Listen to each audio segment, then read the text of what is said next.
Olá, seja bem-vindo de volta às nossas aulas aqui da nossa análise do livro de Marcos, aqui da Escola Charles Spurgeon Online. Sou o professor Felipe Prestes e nesta aula a gente vai continuar tratando aqui do nosso texto.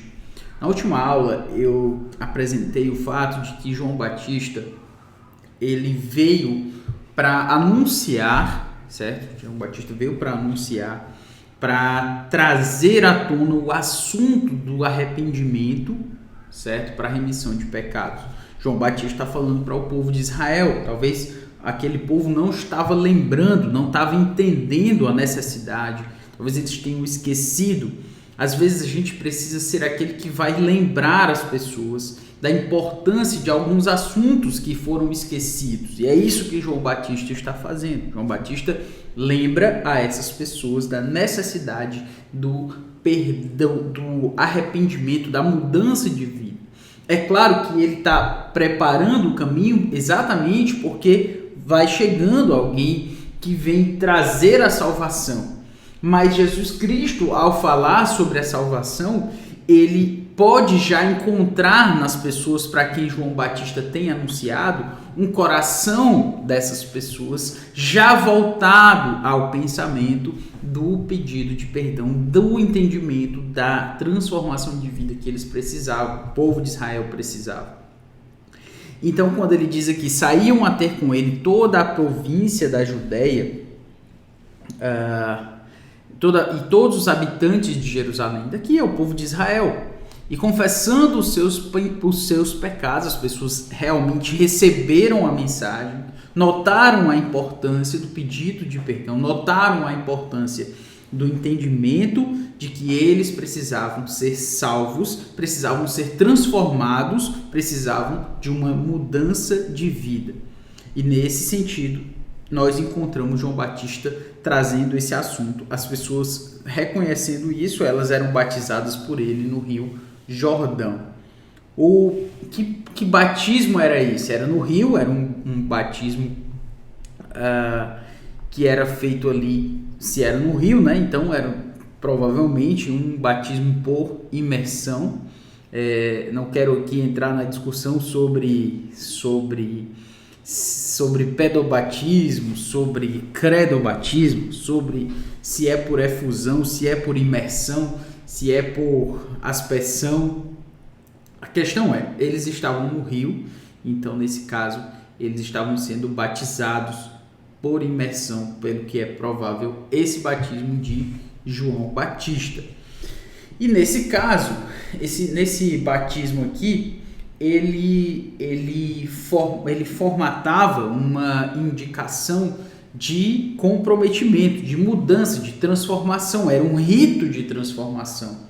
Mas ele era um rito que garantia essa transformação? É claro que não. Ele era um rito que indicava-se um compromisso sério de transformação. Era alguém que estava decidindo, olha, estou mudando a minha vida. Daqui em diante as coisas vão mudar. Daqui em diante as coisas não vão ser mais as mesmas. Era isso que o batismo indicava. Era uma forma de as pessoas de fato lembrarem daquilo que elas estavam fazendo. E aí no versículo 6 nós temos, as vestes de João eram feitas de pelos de camelo, traziam um cinto de couro e se alimentavam de gafanhotos e de mel silvestre. Era uma pessoa muito excêntrica, né? Ele era um diferentão, né? Um outsider, alguém que faz de forma diferente aquilo que lhe é proposto a fazer, mas faz. Era um homem excêntrico, e para mim isso é bem significativo. Jesus Cristo é, na verdade, aquele que anuncia o Evangelho, aquele que prepara o caminho para a salvação, aquele que vem adiante do Senhor Jesus Cristo, não é alguém grandioso, não é uma pessoa assim com muito poder, muita visibilidade, muita capacidade de ser notado. Não, ele é simplesmente um homem que anda com roupas, certo? Com roupas de peles de camelo, com um cinto de couro nessas peles de camelo e comia gafanhoto e mel silvestre. Que coisa mais excêntrica, mais diferente, mais estranha. Mas isso também nos mostra que o Senhor Jesus Cristo, ele não se importa, certo? A pessoa do Senhor Jesus Cristo não se importa com relação àqueles que estão servindo a Ele. Mas, na verdade, Ele se importa com aquilo que essas pessoas fazem, com que o coração, ou de onde o coração delas estão. É com isso que Deus se preocupa. Esse homem excêntrico, esse homem diferente, esse homem com uma linguagem e com uma mensagem muito limitada, vocês precisam se arrepender dos seus pecados. Esse homem que vem com essa conversa chata, essa conversa pesada, essa conversa que não é muito legal de ouvir, é esse que está preparando o caminho da salvação. É esse que foi anunciado lá em Isaías.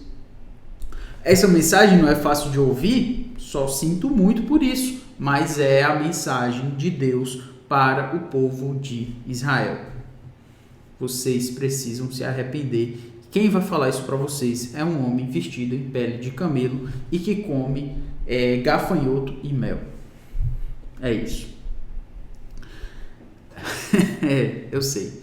É um tanto diferente do que nós muitas vezes pensamos, né, esperamos com relação ao ministério, né? Às vezes a gente quer servir, mas a gente quer servir de uma forma que traga alguma proeminência, né? Para que as pessoas nos notem, para que seja algo assim aceitável. E João Batista não está ligando nem um pouco para a aprovação das pessoas, ele simplesmente está fazendo aquilo que Deus espera que ele faça, que é preparar o caminho para o Messias. Ponto. Tornar essa mensagem, fazer essa mensagem algo sobre o que as pessoas precisam falar. O que? Arrependimento. Arrependimento. As pessoas precisam falar sobre isso. As pessoas precisam pensar sobre isso. Mas vamos lá, vamos adiante aqui. A gente tem aqui o texto aqui prosseguindo, né, no versículo 7, e a gente tem, nesse caso aqui, o incentivo apresentado pelo precursor do servo era a vinda do grande rei, que traria as bênçãos prometidas do reino messiânico. Vamos ver aqui os versículos 7 e 8. E pregava dizendo: após mim vem aquele que é mais poderoso do que eu, do qual eu não sou digno de, curvando-me, desatar-lhe as correias das sandálias. Eu vos tenho batizado com água, ele, porém, vos batizará com o Espírito Santo. Note aqui uma grande diferença daquilo que João Batista está falando, já que ele está falando aqui no versículo 7. Após mim vem aquele que é mais poderoso do que eu. Ele entende que o seu papel não é de receber a atenção das pessoas. Ele só está trazendo o assunto à tona.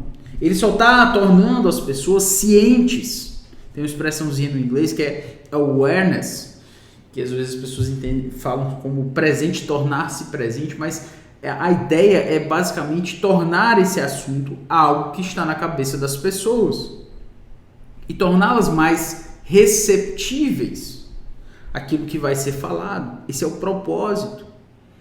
Ele não é o maior, ele é o menor. Ele é o segundo, ele não é o primeiro.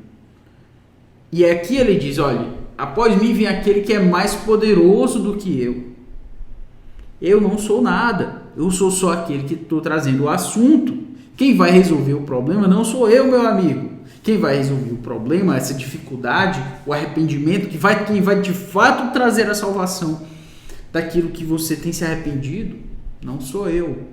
É aquele que vem depois de mim. Eu estou simplesmente adiantando o assunto para você, do qual eu não sou digno de, curvando-me, desatar-lhe as correias das sandálias. Eu não sou digno, João Batista está dizendo. Ora, essa mensagem é uma mensagem um tanto diferente, certo? Ela é uma mensagem um tanto diferente daquilo que normalmente a gente tem ouvido as pessoas falarem. É uma mensagem de quem diz, olha, eu sou o menor, eu sou o número 2, eu sou o segundo. Eu não sou digno nem de me ajoelhar aqui e tirar o cadastro, né, digamos assim, do calçado dele. Nem isso, nem disso eu sou digno. Um trabalho que é serviçal. Pois é, nem ser o serviçal de Jesus eu sou digno. Não sou digno nem de ser o serviçal dele. E normalmente, no nosso coração, muitas vezes, vem esse sentimento de não ser reconhecido, de não receber a atenção das pessoas, de não receber o like das pessoas, de não receber a aprovação das pessoas. Mas olha, eu não sou digno de desatar a correia das suas sandálias. E quem vai resolver esse problema, como eu estava falando? Eu vos tenho batizado com água, ele, porém, vos batizará com o Espírito Santo. Ora, o que João Batista está dizendo? Eu só estou chamando a atenção para o assunto. Meu batismo, esse batismo aqui que eu fiz com vocês, ele não significa nada se não vier o Senhor Jesus Cristo. Eu só estou chamando a atenção para o assunto. Aquele que vai resolver o problema e que vai trazer o problema que o assunto traz é Jesus Cristo.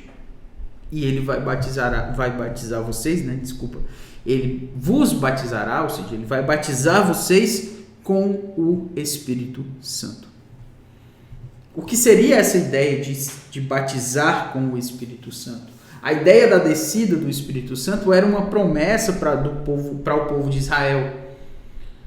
Ou seja, o Messias haveria de cumprir essa profecia. E o Espírito Santo haveria de habitar no meio do povo de Deus. O Espírito Santo haveria de habitar no povo de Deus. E é isso que vai gerar transformação na vida das pessoas. Sabe, eu costumo falar que não adianta nós apresentarmos para as pessoas, falarmos sobre arrependimento se a gente não falar de perdão. Não adianta eu sair batendo nas pessoas, dizendo, venham para a igreja, você é um pecador miserável e você precisa vir para a igreja. Você é uma pessoa que tem falhado miseravelmente. Saia do mundo, você tem se derramado nas coisas do mundo. Não adianta eu parar aqui no caminho só, na metade do caminho. Se eu falar só isso, essa pessoa não vai ser transformada. Eu só estou trazendo o assunto à tona, não estou trazendo a solução. João Batista diz, olha, arrependam-se porque está próximo o reino dos céus. Mas daqui a pouco vem chegar aquele que vai resolver esse problema.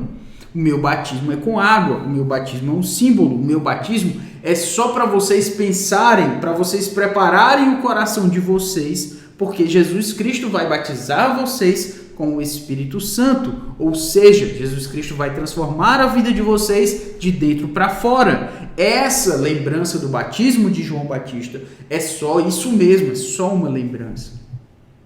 Então, se eu digo para as pessoas, arrependam-se, mas eu não apresento aquele de quem eu estou preparando o caminho, eu simplesmente falei metade da história e não deixei o final, a parte mais importante para elas. É isso que a gente tem visto aqui. Mas o texto prossegue aqui no versículo 9, quando a gente tem... naqueles dias veio Jesus de Nazaré, da Galileia, e por João foi batizado. Deixa eu melhorar aqui o zoom. Na verdade, eu tenho que aumentar. É isso aqui, ó. Vou ficar maior. Beleza.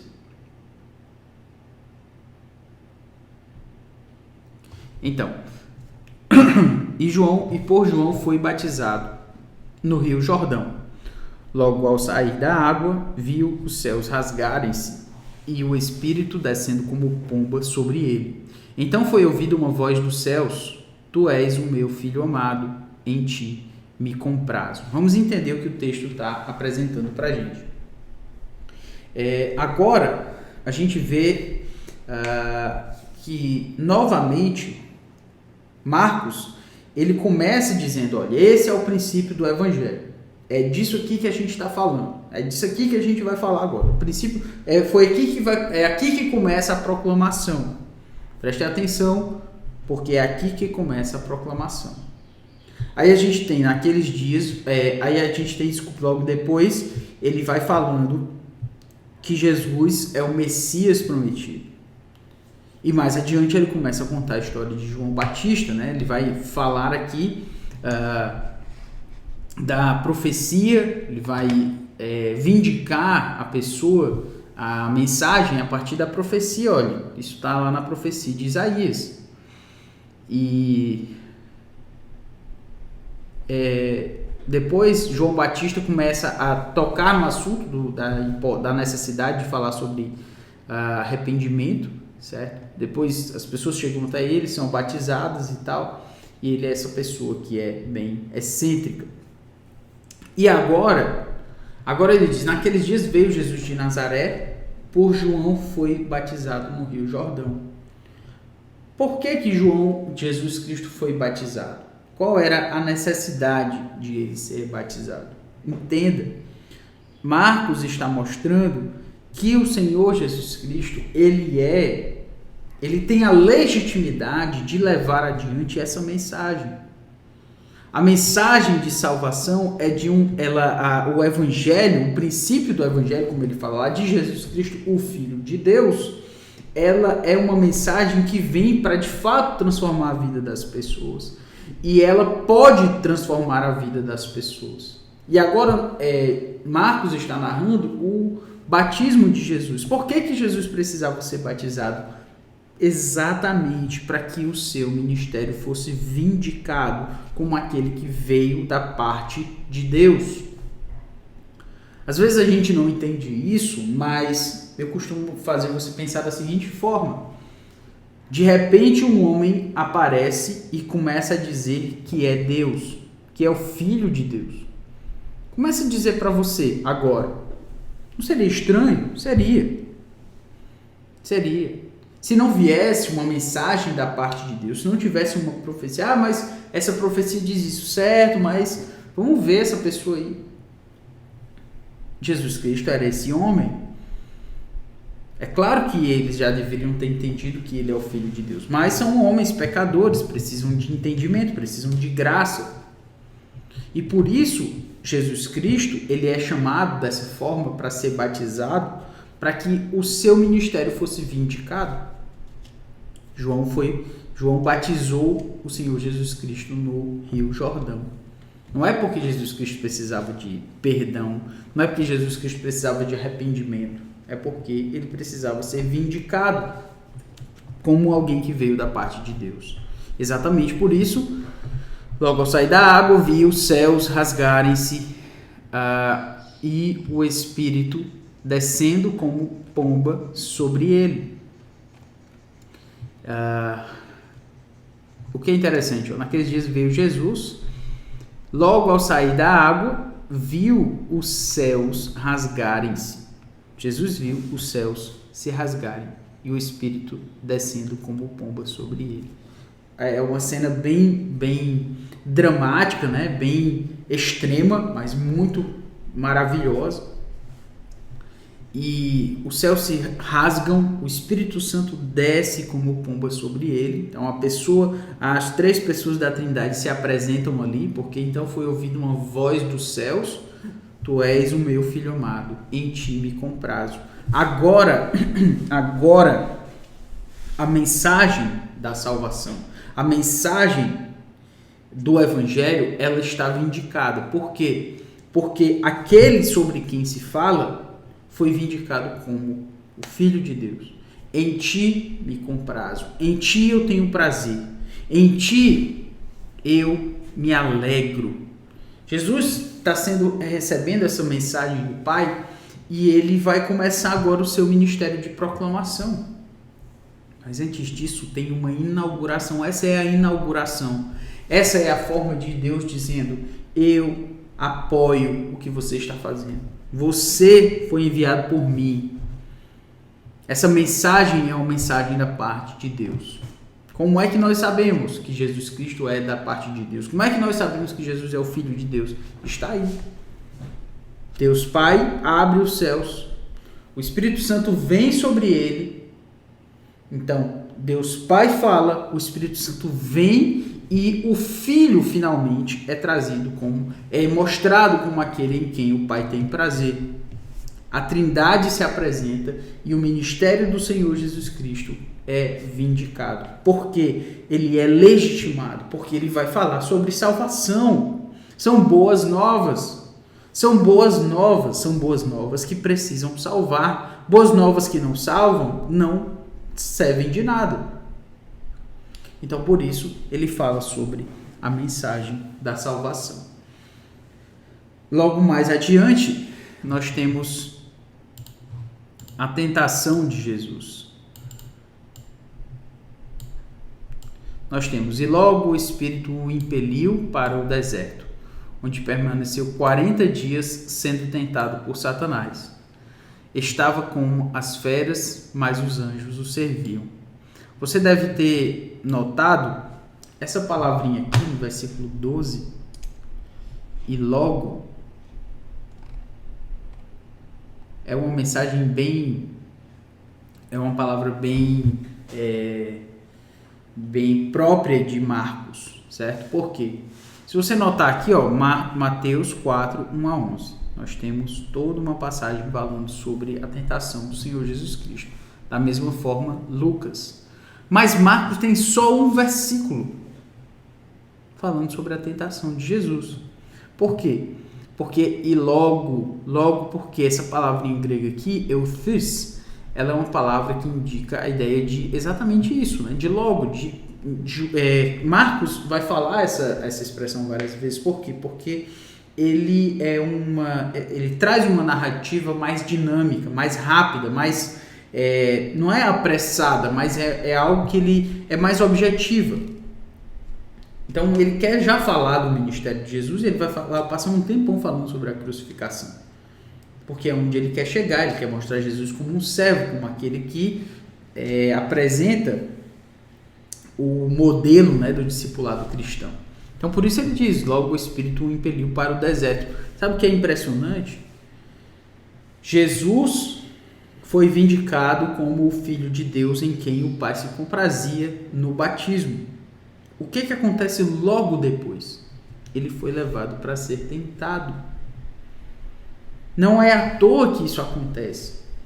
O ponto ápice da glória de Jesus aqui na terra, pelo menos, claro, antes da sua ressurreição, mas o que eu quero dizer é, aqui está a glória de Jesus Cristo, no sentido de que é Deus Pai se mostrando como aquele que tem prazer no Filho, legitimando o seu Filho. Está aí.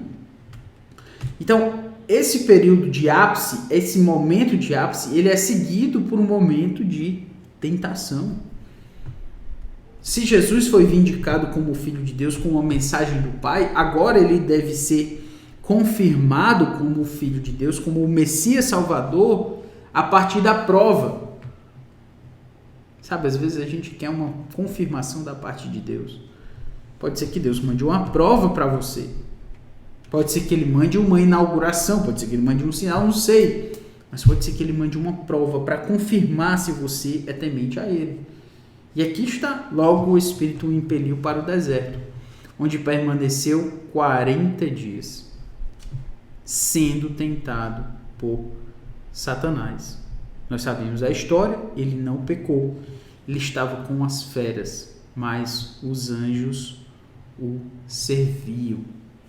Então a ideia aqui é mostrar, como eu falei, que apesar de ele ser aquele que foi levado para ser tentado por Satanás, ser tentado por ele, ainda assim ele não pecou. Ou seja, a confirmação do ministério de Jesus não foi somente pelo Pai dizendo, eu me comprazo em ti. Foi também pela prova real, a tentação real de Satanás, oferecendo para ele muitas coisas, como os outros evangelistas disseram, mas a gente está aqui falando de Marcos. E a narrativa de Marcos é dizer o seguinte: ele foi vindicado como filho, como aquele que tem o seu ministério confirmado por Deus, e agora ele teve a sua confirmação do seu ministério, porque ele passou pela prova, ele passou pela tentação de Satanás. Ele estava com as feras, provavelmente realmente eram animais selvagens, mas os anjos o serviram, os anjos o protegeram. o que é fantástico, porque não é somente nesses momentos de grande glória que a gente precisa confirmar que a gente teme a Deus, é também nos momentos que a gente é tentado. E Jesus Cristo foi tentado. A vida cristã, ela não só é feita de momentos grandiosos, impressionantes, a vida cristã também é feita de momentos de tentação, em que a nossa vida cristã, ela é moída para que nós saibamos se de fato nós somos filhos de Deus, para que nós confirmemos para Deus que nós somos filhos dele. Como? Passando na prova, mostrando que nós tememos a ele, nós amamos a ele em primeiro lugar. Mas normalmente a gente só quer a primeira parte, a gente só quer a glória, a gente só quer o reconhecimento da parte de Deus. Mas tem a prova também, e Deus fez o Senhor Jesus Cristo passar por essa prova, ele passou e ele foi aprovado. Excelente. A confirmação do ministério de Jesus continua pela profecia, continua pelo batismo e pela vindicação, e continua pela tentação. Ele passou pela tentação e não foi e não caiu, não foi derrotado. O ministério dele tem a sua legitimidade por conta disso. Ok? É isto, espero que você tenha entendido o ponto aqui. Que Deus nos abençoe e até a próxima aula. Valeu!